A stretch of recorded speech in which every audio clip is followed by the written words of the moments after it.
Plebby16. What's up, you damn plebeians? Neil with the Balding Plebs, and I'm joined here tonight by my brother, Mr.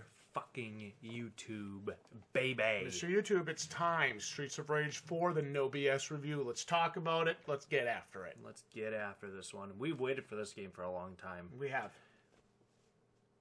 I really like this. Me too. I really like this. Streets of Rage, I think we talked about this during the live stream, probably our most favorite overall series on the Sega Genesis platform. We played all three games and played through them many multiples of times. It was kind of one of those games we grew up with. It was a co-op game. It was a beat-em-up. So, it was something I think we both really enjoyed together. And I thought this game really captured a lot of what made that series really great. Yeah, me too. So, you look at the game, guys, without going on and on and on about it. You got your up to 4 players couch co-op, and you've got a 2-player online co-op in this game. But we had the chance here to play 3 players in couch co-op. It's select your characters, it's get in there, and it's kick some ass and take some names. And you can see here the graphic fidelity in this game. Look at your Donovans and your your Y signals and your P signals and all these guys. They look pretty damn good. Yeah, they do. The character graphics in this were freaking amazing. Yeah. Tons of unlocks. You can see we got Adam from Streets of Rage 1 unlocked here. And you can also unlock other characters as well in the game, which is really cool. I think, if I remember right, Cherry was Adam's daughter or something. Damn. I can't quite remember.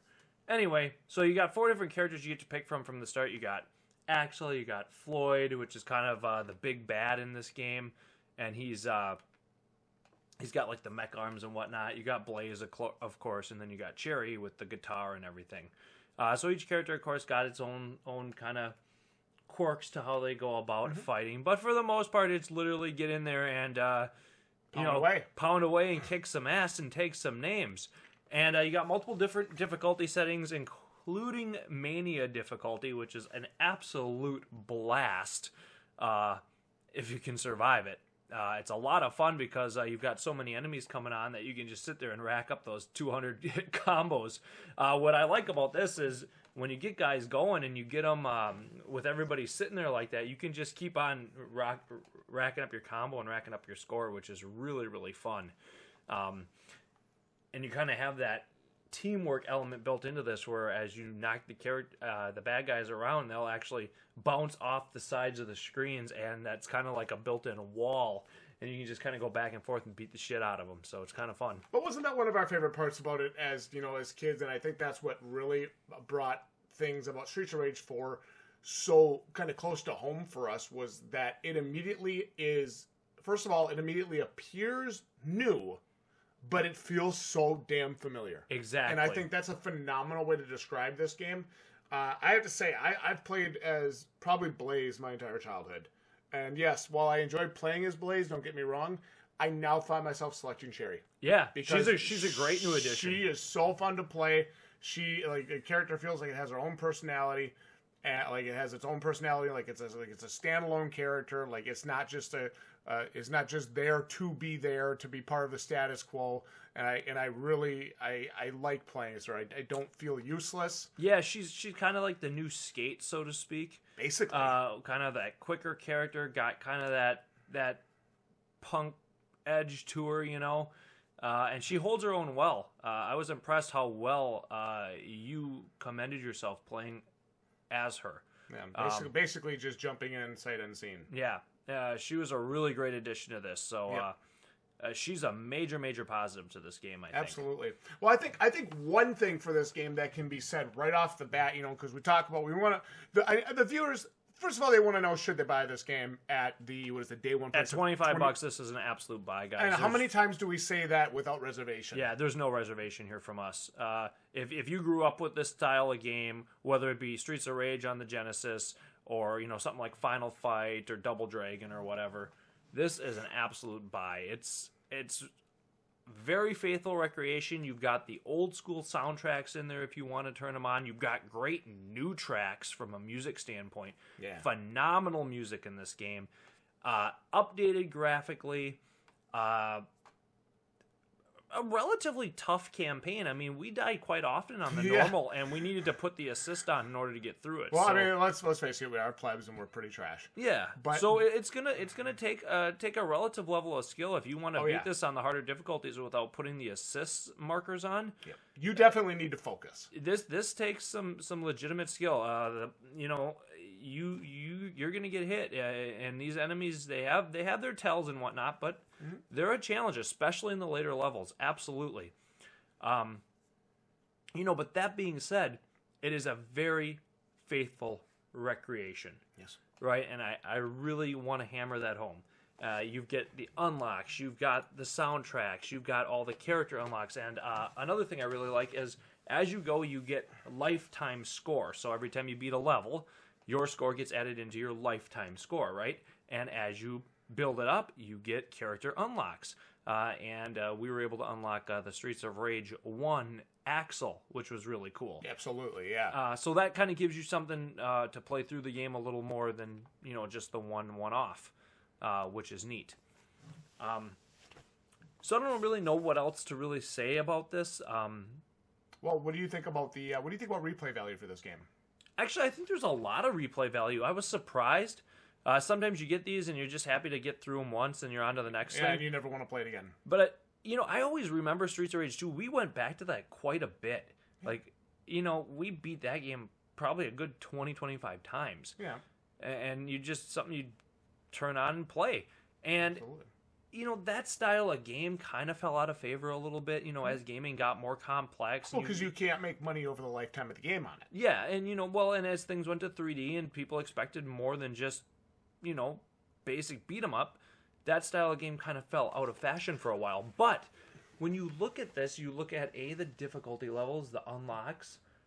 There's quite a bit of fun replay here, and I mean, it's cool if you just have some people over. Everybody can grab a controller, and this is not an involved thing to learn what you're doing. I mean, I think this is like one of those old school arcade moments where it's like, okay, grab the Joy-Con or the joystick and the two buttons, and you kind of know what you got to do here. well, first of all, let's get something very straight. There is nothing easy about Streets of Rage 4. It's not easy, no. This game is... But I'm saying it's easy to pick up and understand what you're doing. Yeah, but, that's not what I mean. What I mean is this game is not one of those games where it's like, just because you're necessarily good at Streets of Rage doesn't mean you're going to just bitch handle this game. There's plenty of difficulty on the normal setting.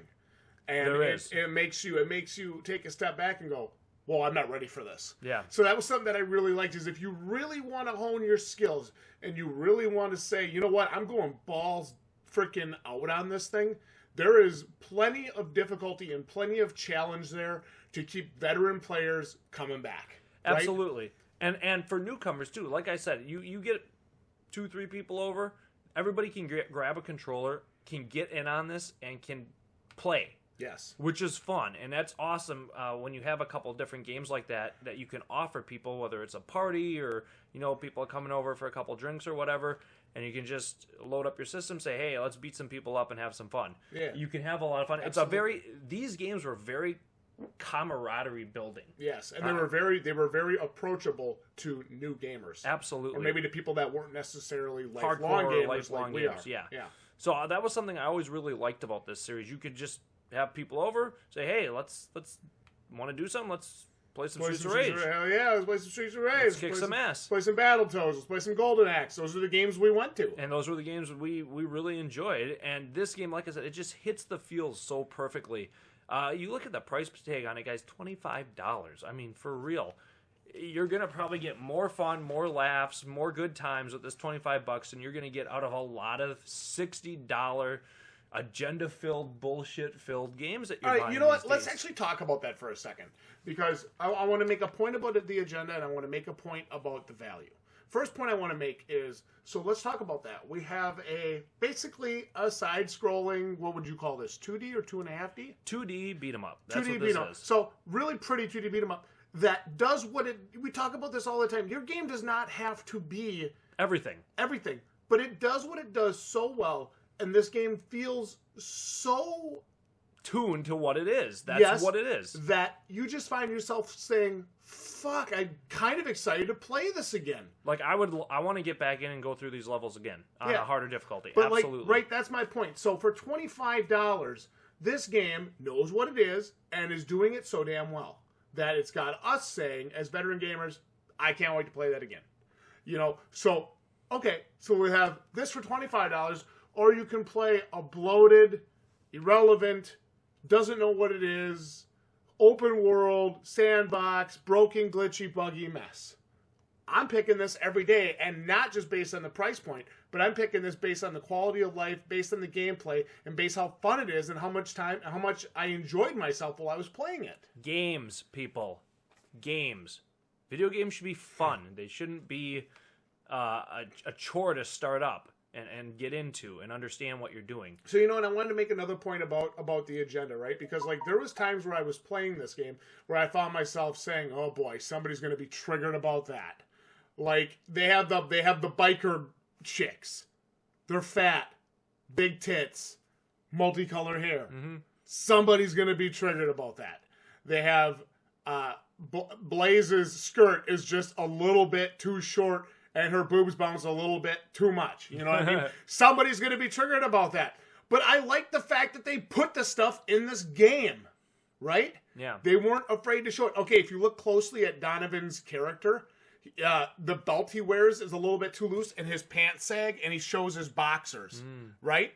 I think that's really cool, and it's fun that they're giving a little bit more detail and pushing the envelope more and not just, you know, not playing it safe. So I like that. I felt like this game didn't just take the shortcuts and, you know, censor out all the good shit that we like about games. Yeah, no, when I was playing this, I didn't get any feels at all that they deviated from what was, you know, what we expected from, whether it be the way the characters looked or the characters acted or moved. I thought this was very faithful recreation. Very faithful. Very easy for me to look at this game and say, damn, well, they didn't necessarily just take the safe route. They illustrated their character models. They stayed true to a lot of the cool designs, and they brought to life like Y Signal and Donovan and a lot of these characters that maybe we grew up fighting and thinking, oh man, I wonder what that character would look like now. They made them look like ghetto ass street punks. Yeah. And I like that they didn't just play it safe and have everybody look like just like one flat faced white dude. Mm-hmm. Like, they gave us all kinds of different variations, and I really like that. I think it's really cool. Yeah. Like, I thought they did a good job. Enemy design. You fight stripper dancers. You fight... Take the first 3 games, every enemy, you fight them. Yeah, you fight slutty chicks with whips, dominatrix. Hell yeah. Right? Like, I can't believe that we got that in this game. Yeah. Like, I think it's so cool that they weren't intimidated by any sort of BS, and they just said, hey, here you go. Go beat these bitches up. Like, when was the last time you played a beat-em-up level in 2020 where you went in and beat up a bunch of white girls? With whips. When's the last time you did that? It was a fucking blast. It was. Because I didn't feel like my gaming experience was being censored by some agenda-push bullshit. I liked it. It was fun.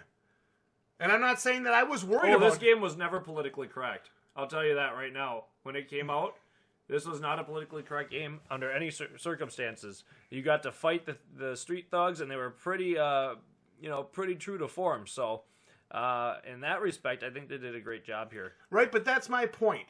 This game didn't add in a bunch of stupid shit or color over a bunch of stupid shit. It gave it to you, and I liked that. I wanted that. And when I was looking at the character models the other day, and I'm like, did they really do that? I can't believe it. It was awesome. I loved it. Favorite character to play as? Oh, Floyd. I love the new Floyd. I was always a Max player when we played a Dr. Zan and a Max. That's who I'd always play as. Yeah, he was. I love Floyd. He's a little bit slower than I'd prefer, so you've got to kind of work around that as his big drawback. And when you fight some of like the characters that jump or some of those other things, it's really hard to control those characters, those enemies. But as far as his punches, you have really long reach, and he's got an awesome throws, And I love his forward attack move like I was just doing there where he does the double punch. That's a super good move for controlling the combos. Really, really good move for that. So that was some really good stuff. I loved playing as Floyd, and I want to get back in and pound on some of those electric whip bitches. Case in point. When was the last time you did this? When was the last time you were allowed to do this in a video I game? know. There's something really fun and satisfying about it, I'm not going to lie. That's awesome. That's awesome. So, yeah, I'm a big fan here, guys. I think this just absolutely lived up to my expectations. Everything I was hoping for. I want to unlock Max if I can. I hope he's in this, and I hope I can unlock him. And I don't know. $25, buy it. For You can play $25, if you have people to play with. You can do the couch co-op with it, which is super fun. And if you don't, there is the online mode to get in on the online games, and you can play with somebody from anywhere in the world. So they have both sets of co-op in this, which I think is an awesome addition to this game. Hey, how about 4-player Couch local co-op? Yes. couch co-op? Dude, when's the last time you saw that? I don't know. Insane, right? Yes, awesome. Great inclusion. And this is the best part. When you get the guys up on the wall and it's just bash them to hell. Oh, God, is that fun.